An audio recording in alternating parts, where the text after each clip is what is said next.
Oh, sudah ada. Nah, sudah aku record Nah, nah. baru baca. Bye. Rapat ini sedang direkam. Nah, ada Udah, ya. Cak, cak, Baca. langsung, langsung. Potong-potong yang bagian Sudah. sini. sudah. Sikat. Gas. Mulai. Satu, dua, tiga ya. Assalamualaikum warahmatullahi wabarakatuh. Perkenalkan, kami dari kelompok 7 ingin mempresentasikan judul kami tentang KRAM yang terdiri dari nama kelompok Akfirlianto Wibowo dengan NIM 22141 0056, dua Dimas Dwi Anugrah dengan NIM 22141 0119, tiga Putra Priadi 22141 0111, empat Muhammad Imam Fadilah 22141 0077. Yang di slide pertama, KRAM mitigasi risiko dan ketahanan organisasi.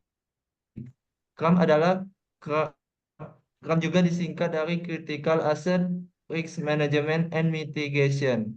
Adalah kerangka kerja terstruktur dirancang untuk membantu organisasi mengidentifikasi, menilai, dan mengurangi risiko yang terkait dengan aset-aset kritik mereka. KRAM juga merupakan pendekatan proaktif yang bertujuan untuk membangun ketahanan organisasi terhadap berbagai ancaman dan gangguan.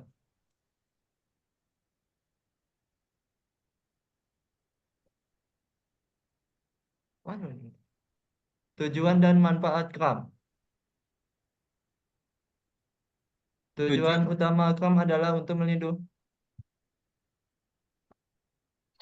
melindungi aset-aset penting organisasi dari ancaman dan gangguan yang berpotensi merugikan. Hal ini dicapai dengan mengidentifikasi aset-aset penting, menilai kerentanan mereka, dan mengembangkan strategi mitigasi Manfaat dari yang efektif. Manfaat dari penerapan KRAM berikut. Satu, meningkatkan ketahanan organisasi. Dua, KRAM membantu organisasi membangun ketahanan terhadap berbagai ancaman dan gangguan sehingga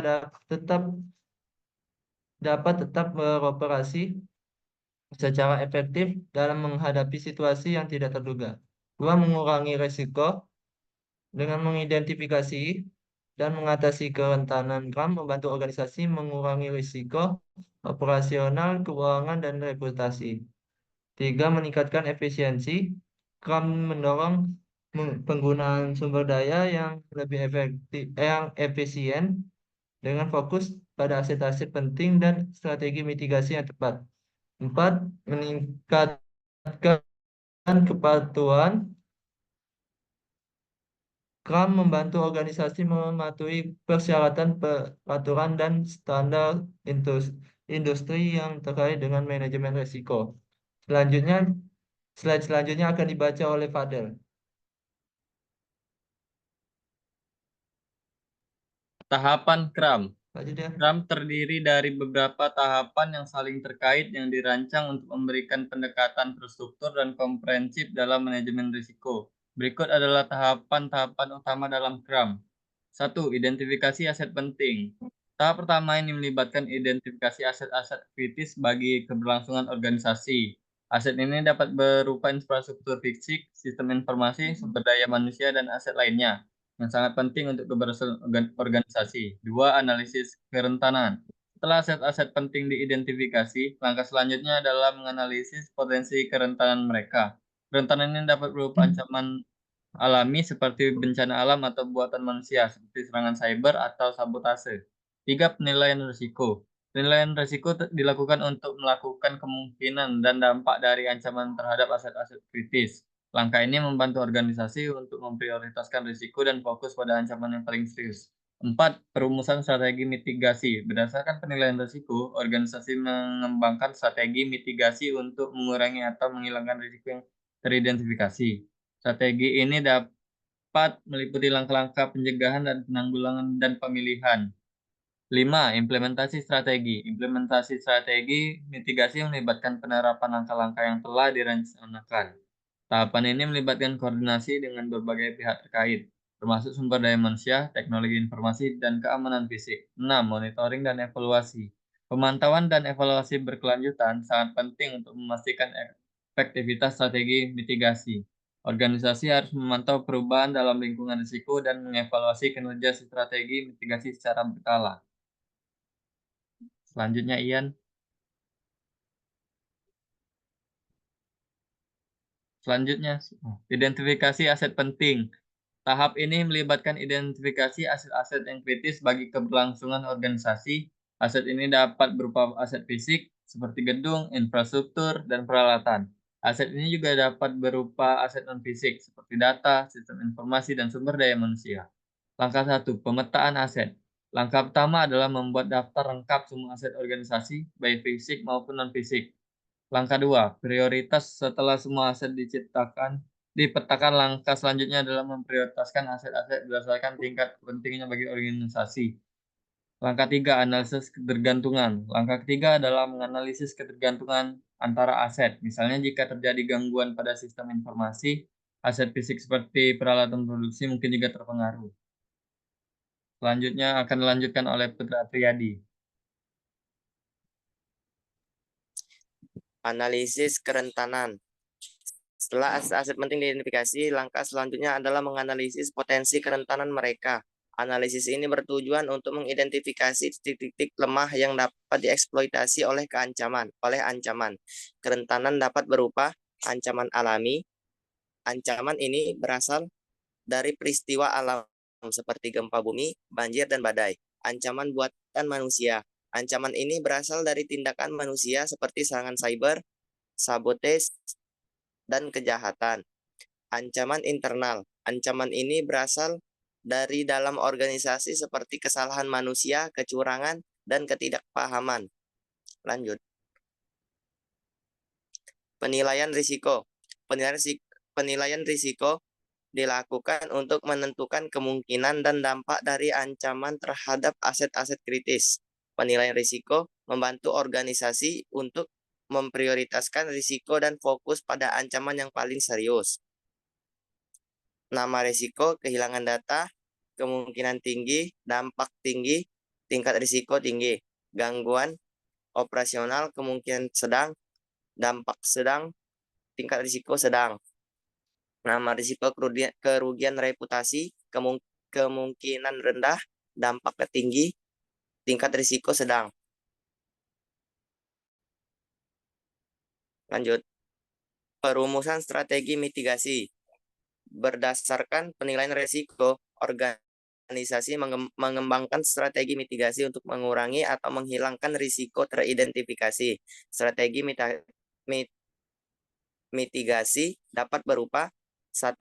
Langkah pencegahan. Langkah-langkah yang diambil untuk mencegah terjadinya ancaman, misalnya penggunaan firewall untuk melindungi sistem informasi dari serangan cyber. 2. Langkah penanggulangan. Langkah-langkah yang dapat diambil untuk mengurangi dampak ancaman jika terjadi. Misalnya, memiliki rencana darurat untuk menghadapi banjir. 3. Langkah pemulihan. Langkah-langkah yang diambil untuk memulihkan organisasi setelah terjadi ancaman, misalnya memiliki rencana pemulihan data untuk memulihkan data yang hilang. Selanjutnya akan dibacakan oleh Dimas Dwi Anugrah. Implementasi strategi. Implementasi strategi mitigasi melibatkan penerapan langkah-langkah yang telah direncanakan. Tahap ini melibatkan koordinasi dengan berbagai pihak terkait, termasuk sumber daya manusia, teknologi informasi, dan keamanan fisik. Buat jadwal pelaksanaan strategi mitigasi dengan menetapkan tanggal mulai dengan berakhir untuk setiap langkah-langkah. Alokasi tim. Tetapkan tim yang bertanggung jawab untuk menerapkan setiap langkah-langkah strategi mitigasi. Alokasi anggaran. Tetapkan anggaran untuk menerapkan strategi mitigasi. Dokumentasi semua langkah-langkah yang diambil dalam menerapkan strategi mitigasi. Selanjutnya, monitoring dan evaluasi. Pemantauan evaluasi berkelanjutan sangat penting untuk memastikan evaluasi strategi mitigasi. Organisasi harus memantau perubahan dalam lingkungan risiko dan mengevaluasi kinerja strategi mitigasi secara berkala. 1. Monitoring, melacak dan menganalisis data yang relasi untuk menilai risiko dan efektif strategi mitigasi. Data ini dapat berasal dari berbagai sumber seperti laporan keamanan, analisis ancaman, dan identifikasi insiden. Evaluasi, mengevaluasi strategi mitigasi secara berskala untuk mengatasi bahwa mereka tetap relevan dan efektif. Evaluasi dapat dilakukan melalui tinjauan internal, audit eksternal, atau simulasi. 3. Penyesuaian. Menyesuaikan strategi mitigasi jika diperlukan berdasarkan hasil monitoring dan evaluasi. Penyesuaian ini dapat meliputi perubahan dalam langkah-langkah pencegahan, penanggulangan, atau pemulihan. Selanjutnya, kesimpulan dan rekomendasi. CAM adalah langkah kerja penting untuk membantu organisasi mengelola risiko yang terkait dengan aset-aset kritis. Dengan menerapkan CAM, organisasi dapat membangun ketahanan terhadapan berbagai ancaman dari gangguan, merugikan risikonya, dan meningkatkan efisiensi. Komitmen manajemen. Keberhasilan penerapan CAM bergantung pada komitmen penuh dari manajemen puncak. Manajemen harus memberikan dukungan penuh terhadap inisiatif manajemen risiko dan mengalokasikan sumber daya yang diperlukan. 2. Keterlibatan semua pihak. Penerapan CAM harus melibatkan semua pihak terkait termasuk manajemen, karyawan, pemasok, dan mitra.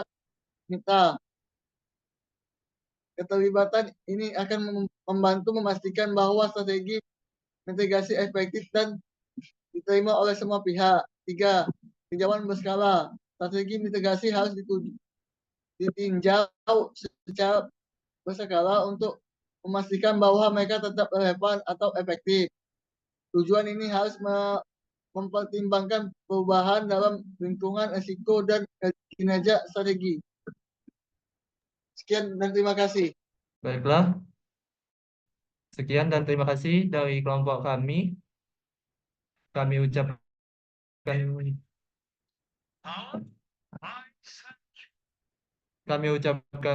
terima kasih untuk ininya. Ya sudah, assalamualaikum warahmatullahi wabarakatuh.